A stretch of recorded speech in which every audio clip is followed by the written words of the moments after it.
드립니다. 하나님 말씀은 시편 1편 1절부터 3절입니다. 너무 잘 알고 계시는 말씀이죠. 올 한 해 우리 표와 관련된 주제 성부들입니다. 우리 같이 한번 읽어보겠습니다. 복 있는 사람은 악인들의 꾀를 따르지 아니하며 죄인들의 길에 서지 아니하며 오만한 자들의 자리에 앉지 아니하고 오직 여호와의 율법을 즐거워하여 그의 율법을 주야로 묵상하는도다.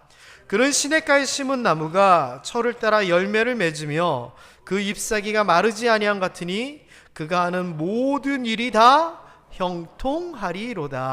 아멘. 우리 옆에 분들한테 인사하겠습니다. 그래도 새해 첫 주일이니까 새해 복 많이 받으세요. 이렇게 같이 인사하겠습니다. 같이 인사합니다. 새해 복 많이 받으십시오. 자, 오늘은 우리 표에 있는 주제 설교입니다. 송구영 신예배 때 정말 짧게 간단하게 말씀드렸는데 작년에 본이 되게 하소서라고 하는 말씀, 또 그 전에도 계속 소원을 이루소서 등등등 한 해 동안 우리가 저 표 말씀을 가지고 정말 집중적으로 저도 공부하고 우리 성도님들 같이 말씀드리면서 이런 삶을 위하여 노력해 왔습니다. 올해는 나는 복 있는 사람입니다. 이것을 알고 감사하고 자랑할 수 있는 여러분 모두 되었으면 좋겠습니다. 그래서 올해는 이 시편 1편 이게 중심 구절입니다. 그런데 이 1편 1절부터 3절 안에 제가 올 한 해 설교해야 될 내용들이 사실은 다 담겨 있습니다. 1절을 보면은 하지 말아야 될 것이 있습니다. 복 있는 사람은 이렇게 하지 마세요 있습니다. 2절에 보면은 반대로 복 있는 사람은 복 있는 사람이 되고 싶으면 이렇게 하세요가 들어있고요. 3절에 보면은 복 있는 사람들은 이렇게 됩니다 라는 이야기가 담겨 있습니다. 이러한 기본 개념을 중심으로 올 한 해 복에 대한 말씀 우리가 잘 마음에 가다듬고 새기고 하여 이 은혜 누릴 수 있게 되기를 주님의 이름으로 축원합니다. 자, 제가 어릴 때의 경험입니다. 너무 생생했던 경험이라서 일단 그 이야기를 좀 먼저 하려고 합니다. 아주 신기한 아이스크림이 나왔습니다. 바로 이건데, 이거 혹시 누군지 아십니까? 네? 맞습니다. 이상아입니다. 이상아. 이 이야기를 하시는 분들은, 대답을 하시는 분들은 저랑 나이 연배가 비슷한 분들이 이렇게 얘기를 하실 겁니다. 왜냐하면은 네, 맞답니다. 왜냐하면은요, 그 당시 저희 때는 이상아, 채시라, 또 한 명 김혜수, 세 명이 진짜 학생으로서 하이틴 스타들이었습니다. 그래서 남자들도 이상아 책받침이냐 채시라 책받침이냐 이게 자기가 좋아하는 그거였고요. 참고로 저는 채시라파였습니다. 그래서 채시라 닮은 저희 집사람하고 제가 결혼을 했어요. 자, 하여튼 이 이상아 씨가 그때 이 더블 비안코라고 하는 아이스크림을 광고했는데요. 사연이 있습니다. 제가 너무 생생해서 기억이 나는 게, 저는 어릴 때도 그렇게 텔레비를 많이 보지 않았거든요. 그런데 가게에 갔더니 새로운 아이스크림이 나온 겁니다. 그때는 이 가게 가면은 전단 포스터 같은 것들이 막 붙어서 새로운 것들이 있으면 막 붙여놓고 그랬었어요. 근데 보니까 아이스크림이 새로 나온 거예요. 빵빠레 이런 것들이 있었는데 비앙코라는 게 나왔더라고요. 그래서 제가 거금 300원을 주고 다른 아이스크림은 100원이었을 때 이 아이스크림을 샀습니다. 바로 이런 아이스크림입니다. 그래서 보니까 이렇게 뚜껑도 씌워져 있고 괜찮더라고요. 그래서 먹었습니다. 그래서 이 윗부분을 딱 먹고 나니까, 여기는 부드러운 소프트 아이스크림이거든요. 먹고 나니까 이 윗부분 말고 이 밑에 부분에 뭐가 있느냐, 샤베트가 있는 겁니다. 딱딱한 샤베트. 자, 좋죠. 그래서 이름이 더블자가 들어가는 거예요. 근데 문제는요, 아이스크림을 그냥 이렇게 먹으면 되는데 이 통 안에 딱딱한 샤베트가 꽉 차 있으니까 제가 어떻게 먹어야 되지 이 생각을 한 겁니다. 그래서 어떻게 먹을까 하다가 이 컵을 쪼물락 해가지고 그 딱 붙어 있는 것을 떨어뜨린 다음에 이렇게 해가지고 이렇게 해서 갉아 먹어야 되겠다 이 생각을 하면서, 차가운데도 불구하고 너무 생생합니다. 쪼물락 그리고 이제 그게 떨어져가지고 이렇게 흔들어가지고 이렇게 먹으려고 하는데, 쪼물락 하다 보니까 밑에 요 빨간 부분이 톡 떨어지는 겁니다. 사실은 이런 거죠. 요 밑에 부분에 뭐가 들어있어요?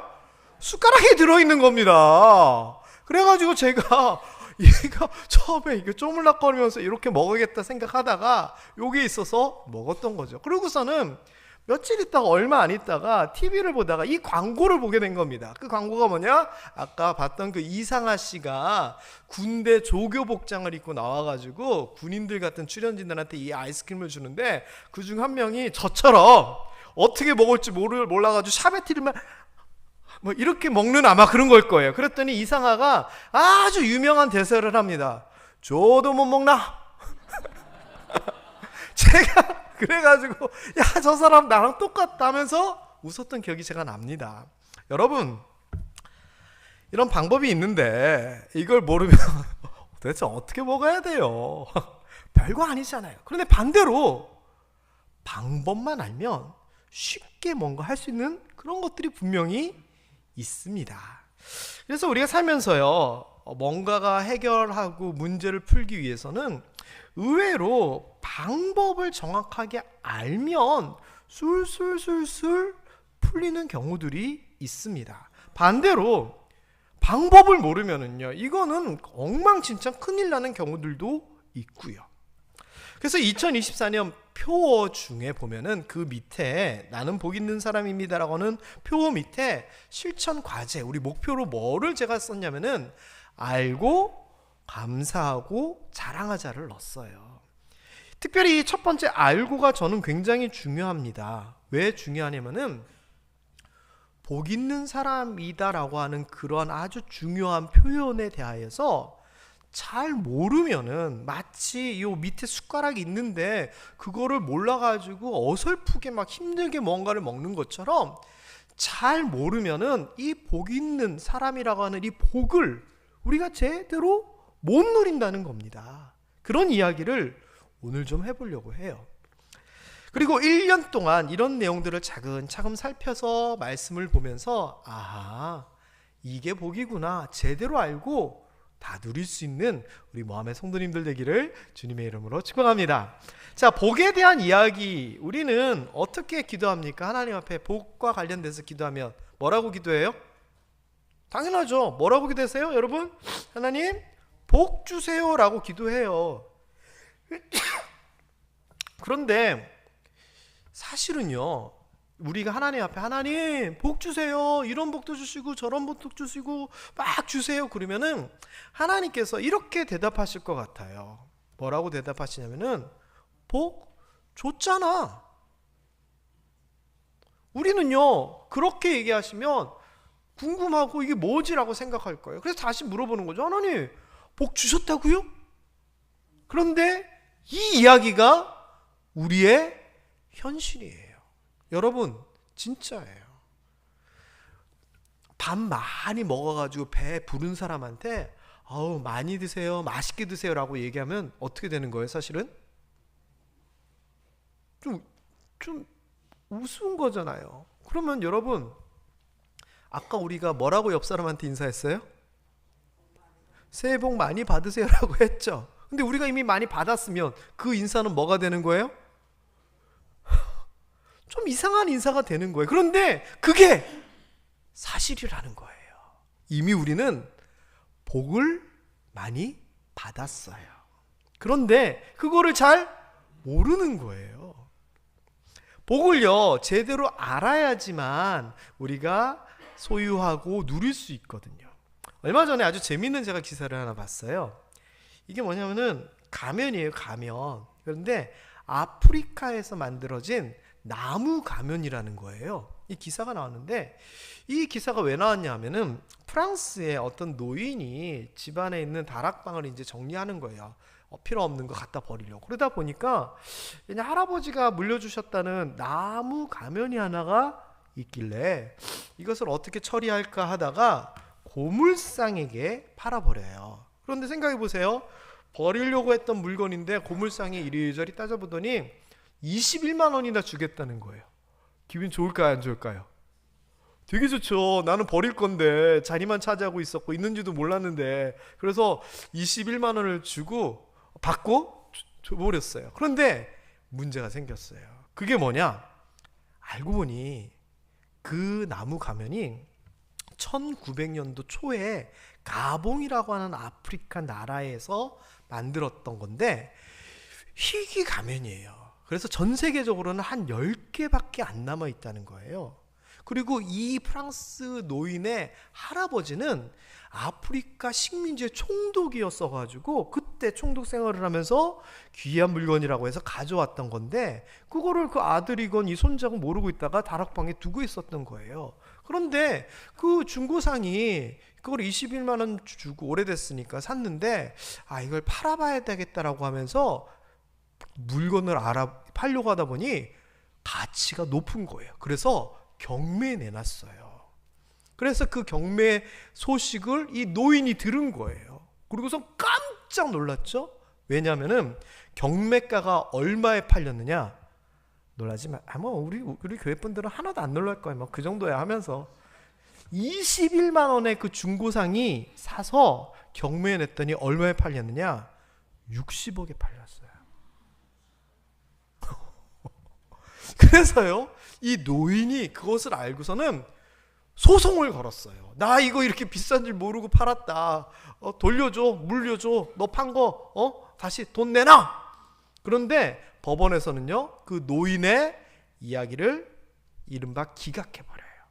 당신은 이미 21만 원짜리로 알고 팔았고 이 중고상이 비싼 건지 알고 속여서 산 것도 아니고 알고 보니 이렇게 된 거기 때문에 제대로 소유권이 이전된 거 맞다라고 하면서 그 노인은 60억짜리를 21만 원에 팔고 이야기가 끝나버려요. 얼마 전에 뉴스에 있었던 거예요. 한번 검색해 보시면 나올 거예요. 자, 그런데 생각해 보세요. 얼마나 억울해요. 이게 어디 있었다고요? 자기 다락방에 있었어요. 얼마짜리가? 60억짜리가. 그걸 몰랐어요. 그리고 더 억울한 걸 60억짜리인 줄 알았으면 1억 깎아서 59억에 팔아버리고 그 59억 내 거 되는 건데 21만 원이 뭐예요. 아이고 속상해라. 제가 이 기사를 보는 제가 안타깝더라고요. 그런데 여러분, 나한테 있는데도 내가 모르는 거예요. 이게 얼마짜리인지 알지를 못하는 거예요. 뭐에 대해서? 복에 대해서. 그래서 여러분, 도대체 나는 무슨 복이 있는가? 하나님께서 나에게 무슨 복을 주셨는가? 이거 잘 모르면은 다락방에 뒀다가 100년 넘게 다락방에 뒀다가 21만 원에 그 귀한 유물을 팔아버린 그 노인이나 우리나 똑같은 게 돼버려요. 그래서 복 있는 사람이라고 하는 거, 이거 제대로 우리가 알지 못하면 말 그대로 억울한 겁니다. 여러분에게 하나님께서 어마어마한 복을 주셨는데 써먹지도 아니하고 누리지도 아니하면 그거 누구 잘못이에요? 하나님 잘못이에요? 아니요, 우리 잘못이에요. 그래서 2024년도에는요 뭐에 대해서 우리가 좀 알아볼 거냐 하면은 지금 제가 계속 준비하고 있는데 첫 번째, 하나님이 복의 근원이라는 것을 정확하게 알아야 돼요. 엄한 데 가가지고 뭐 돈을 벌고 엄한 데 가서 평안 뭐 건강, 아니요, 그것도 좋은데 그 이전에 이 모든 것의 출발이자 근원이 하나님이다라는 것을 우리가 명확하게 알아야 돼요. 그리고 또 이 하나님이 우리에게 어떠한 복을 주시는지도 알아야 돼요. 예를 들면요, 요즘이에요, 서울에 가면은 그 시내 같은 데 보면 음식점들이 있는데 외국 음식을 팔아요. 근데 그 음식점들이요, 그 나라 분위기를 제대로 내기 위해서 간판도 그렇고 안에 메뉴판도 그렇고 다 외국말로 써놓는 거예요. 영어면은 그래도 학교 이제 영어 다니고 했던 사람들이면 영어 보고 대충 알죠. 그런데 문제는요, 아예 일본 음식점이면 일본말로 써 있대요. 그럼 가서 메뉴 어떻게 시켜요? 일본어 모르면은 읽지도 못하고 시키지도 못하는 거예요. 그러니까 일본어는 그래도 한자라도 좀 있다고 쳐서 그냥 대충 눈치로 때려 맞춘다고 해요. 왜? 게다가 일본 음식은 뭐 우동, 돈가스 뻔하니까 대충 뭐 할 수 있겠는데, 베트남 음식점, 크게 서울에 차린 한 음식점은요 메뉴부터 다 베트남어로 써 있어요. 그 도대체 어떻게 사 먹으라는 거예요? 그럼 가가지고 자, 여기 음식 주세요. 그러면 저 뭐 드릴까요? 그러면 뭐라고 얘기해야 돼요? 아니, 그 음식점에 베트남 음식이면 쌀국수 말고는 아는 게 좀 없잖아요. 알아야지 달라 그러죠. 그러면 베트남 음식점 가서 뭐만 달라 그래요? 쌀국수밖에 달랄 수밖에 없는 거예요. 하나님께서 우리에게 복을 주신다고 했는데 우리가 아는 복이 몇 가지가 없어요. 그럼 맨날 하나님 건강의 복 주시고 물질의 복 주시고 무슨 복 주시고, 하나님께서 준비한 복은 이만큼 있는데 이만큼을 다 우리에게 주시려고 이미 다 해놓으셨는데 우리는 모르고 몇 가지 내가 아는 것만 달라 그래요. 그러면 안 되잖아요. 억울해요, 안 억울해요? 21만 원어치만 받은 거예요. 그러니까 올 한 해 우리에게 도대체 어떤 복을 허락하셨는지 우리가 다 알아야 돼요. 그래야지 그 우리가 제대로 누리잖아요. 여러분, 뷔페 갔는데 이쪽에 갔더니 맛있는 음식이 있어요. 그래가지고 막 실컷 먹었어요. 근데 보니까 저쪽에도 음식이 있어요. 그래서 가서 보니까 더 비싼 게 있어요. 근데 배가 불러서 못 먹겠어요. 억울해요, 안 억울해요? 마찬가지예요. 우리가 복을 구하고 누림에 있어서 하나님께서 우리에게 뭘 주셨는지를 알아야지 제대로 누릴 수 있어요. 그리고 또 이런 것들에 대해서 복을 하나님께서 나한테 이런 복이 있다, 너희한테 줄 거야 라고 했을 때 어떻게 그 복을 얻을 수 있는지도가 중요해요. 이 말은 제가 여러분에게 3,000번, 3만 번도 더 이야기하고 이야기 앞으로도 할 건데, 그리하면하고 연관이 있잖아요. 그리하면 무슨 복을 주겠다면서 그 앞에 조건들이 있잖아요. 이게 중요한 핵심이에요. 그래서 우리가 이러한 복들이 있고 우리가 누릴 수 있다는 것을 내가 소유하기 위해서는 그 앞에, 그리하면 앞에 있는 우리가 그렇다면 어떻게 해야지 얻을 수 있는지 잘 알아야 돼요. 게다가 그냥 단순하게 복 받고 끝나는 것이 아니라 그것을 유지하고 그것을 내가 제대로 즐기고 누리기 위해서는 그럼 우리는 어떻게 해야 되느냐? 와, 여러분, 우리가 복에 대해서 알아야 될 게 되게 많네요. 그쵸? 이거 어떻게 하면 알 수 있을까요? 바로 성경을 통해서 알 수 있는 거예요. 왜? 하나님이 이렇게 하면 된다고 말씀해 주신 게 성경에 다 기록되어 있잖아요. 그래서 올해 우리가 나는 복 있는 사람입니다 라고 하는 그러한 목표로 살아간다면 제일 먼저 해야 될 게 뭐냐? 복 있는 사람이 뭐고 복은 뭐고 어떻게 하면 복을 받고 어떻게 하면 누리는지 알아야 되는 게 우선이에요. 그래서 올 한 해 이런 것들, 복에 대하여서 잘 우리가 배우고 알고 깨달아서 여러분 스스로가 나는 복 있는 사람입니다 제대로 자랑할 수 있게 되기를 주님의 이름으로 축원합니다. 그래서 여기에 대해서 송구 영신 예배 때 이 주제 송구를 간단하게 말씀을 드렸어요. 아까 얘기했듯이 1절에는 이런 사람이 되지 맙시다, 이런 사람은 복 받지 못합니다 라고 얘기를 하는 게 나오는데, 그 세 가지 대표적인 사람들이 있었죠. 악인, 죄인, 오만한 자. 그래서 우리가 복 받으려면 악한 사람들처럼 잔머리 쓰지 말고 불의한 목적대로 살지 말아라, 그 꾀를 따르지 말아라 얘기를 해요. 그리고 죄인들이 살아가는 것처럼 그들의 길에 서지 말고 그들의 습관, 그들의 태도에 너희들도 물들지 말아라 얘기를 하고, 오만하고 남을 멸시하고 경시하고 교만한 자들처럼 그런 자리에 서지 말고 겸손히 살아가라라고 이야기를 하는 거예요. 그러면서 2절에서는 이야기하죠. 그럼 복 있는 사람은 뭐냐? 오직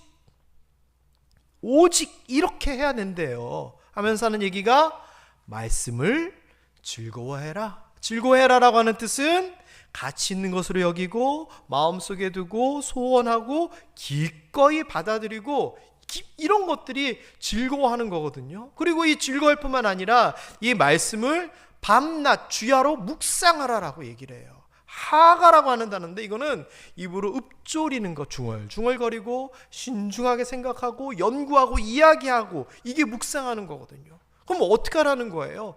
복 있는 사람이 되려면 하나님의 말씀을 받아들여서 그것을 알고 묵상하고 그렇게 살아가기 위해서 노력하라라고 하는 거예요. 그러면 어떻게 된다고요? 때에 따라 맺는 열매를 우리에게 주시고, 열매를 맺게 하기 위해서 그 배경이 되고 밑바탕이 되는 이파리처럼 우리의 환경과 우리의 여러 가지 조건들이 풍성하게 마르지 않게 하시고, 그리고 송구영신 예배 때 제가 강조하면서 얘기했지만, 그러면서 우리가 하는 모든 일이 다 형통하게 된다라고 이야기를 하시는 거예요. 여러분, 2024년도 악인, 죄인, 오만한 자의 모습을 버리고 하나님의 말씀을 즐거이 묵상하면서 철에 따라 열매 맺고 모든 일이 다 형통하기를 주님의 이름으로 축원합니다. 그러기 위하여 하나님께서 말씀하시는 복에 대하여, 복 있는 사람에 대하여 잘 알기 위하여 여러분, 말씀을 읽고 설교를 듣고 그것을 묵상하면서 또 나눔을 통해서 나누면서 잘 알 수 있게 되기를 바라고요. 그것을 통해서 온전히 누리실 수 있게 되기를 주님의 이름으로 축원합니다. 말씀을 가지고 이 복을 찾아가지 아니하면 엉뚱한 데로 가게 되는 거예요. 제가 제 방에 책장을 사게 됐어요. 책장이 꽤 비싸요. 그리고 배송료는 또 거의 책장값만큼 되거든요. 근데 보니까 자기가 직접 조립을 하게 되는 그런 게 있는데 싸더라고요. 그래서 보니까 괜찮았고 예뻐요. 그래서 제가 낼름 샀죠, 그거를. 그래가지고 배송이 왔어요. 보니까 설명서 그림 보니까 이렇게 쇠로 되어 있는 그 기둥처럼 이런 게 있고 거기다가 이렇게 되어 있는 거를 널빤지 같은 걸 이렇게 착착착착 조립하면 생각보다 쉽겠더라고요. 그래가지고 열심히 조립을 했어요. 근데 조립하고 보니까 나사가 많이 남아요. 그리고 이제 제자리로 옮기려고 하는데 덜렁덜렁 거려요. 그래서 이게 왜 그럴까 하면서 설명서를 찬찬히 봤더니 이렇게 돼 있으면 나사하고 이 기둥을 잘 연결해주고 아래 위로 뭘 하고 차근차근 하면 되는데 제가 그냥 잘난 맛에 이렇게 하면 되겠지 제 멋대로 했더니 제대로 고정도 안 되고 덜렁덜렁거리고 남기만 남은 거예요. 어떻게 했을까요? 다시 다 풀러가지고 처음부터 설명서 따라서 차근차근 잘해서 지금 제 방에 있어요. 여러분, 행복을 찾기를 원하신다면은 내 방법대로 찾다가 다시 되돌리고 다시 실수하고 또 다시 하고 이러지 않아야 되잖아요. 그럼 어떻게 해야 되느냐? 말씀 따라가면 돼요. 말씀을 제대로 알고 그거 따라가면 올 한 해 복이 여러분의 것이 돼요. 제 얘기가 아니라 하나님의 말씀이잖아요. 오직 율법을 즐거워하며 죄하러 그것을 묵상하는 자로다. 그는 시냇가에 심은 나무가 철을 따라 열매를 맺으며 그 잎사귀가 마르지 아니함과 같으니 그가 하는 모든 일이 다 형통하리로다. 하나님께서 그렇게 약속하셨잖아요. 이 이야기가 여러분의 이야기, 여러분의 간증, 여러분의 자랑 되기를 주님의 이름으로 축원합니다. 그래서 알고 감사하고 자랑하자. 올해 성경 말씀을 통하여서 이것들을 다 이뤄나가서 여러분이 나는 복 있는 사람입니다. 여러분의 2024년도의 결론이 되기를 주님의 이름으로 축원합니다. 자, 그렇다면 새해 복 많이 받으세요. 그 인사 대신에 어떻게 인사하면 좋을까요? 이렇게 인사했으면 좋겠습니다. 받은 복을 누리시기 바랍니다. 다시 새해 인사 시작! 기도하겠습니다.